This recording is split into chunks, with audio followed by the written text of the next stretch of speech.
Magandang araw, New York. Sa mga nanonood nito, alam ko na nandyan kayo dahil sumusuporta kayo sa tatay ko. Birthday niya ngayon, masaya ako, nakasama ko kayo na mag-celebrate ng birthday niya. Yun lang, nasa Hague siya ngayon sa Netherlands, nasa ICC kasi inaresto sa hindi tama na paraan, illegal na paraan yung tatay ko at isinuko ni Bongbong Marcos sa mga doon sa Netherlands, sa ICC. So, kahit ganun ang nangyari, masaya pa rin ako kasi nakikita ko yung suporta nyo. So, malaking bagay yan sa amin. Gusto ko malaman nyo na malaking bagay talaga yan.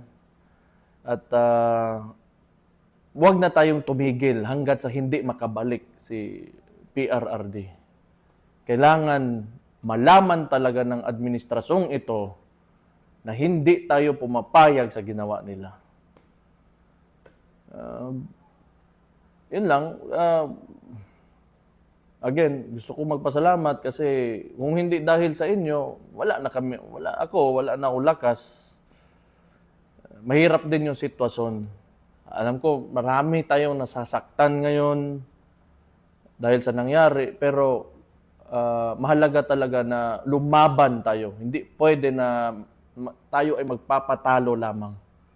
So, kailangan ipakita natin na hindi tayo talaga pumapayag.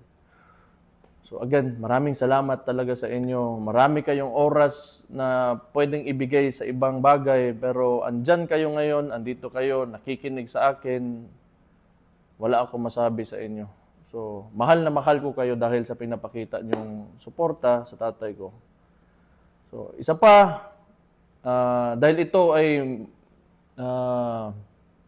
resulta ng tingin ko na sobrahan ng politika ito si Marcos dahil tingin ko takot talaga sila na tumakbo yung kapatid ko sa 2028 kaya maraming mga movements o mga kilos sa politika laban sa pamilya namin na ginagawa ng administrasyon. So, gusto ko lang dahil I want to take this opportunity na wag natin kalimutan yung mga issue, yung sa GAA, pati yung sa PhilHealth ng mga pera na hindi nila masagot at yung kung paano ginagamit ang ayuda ngayon para sa eleksyon. Yun ang mahalaga rin na hindi natin patuloy na i-question natin at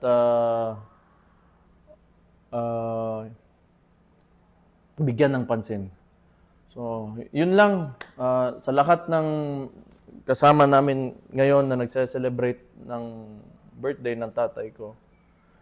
Again, mahal na mahal ko kayo dahil alam ko mahal na mahal niyo yung tatay ko. Malaking bagay yan sa amin.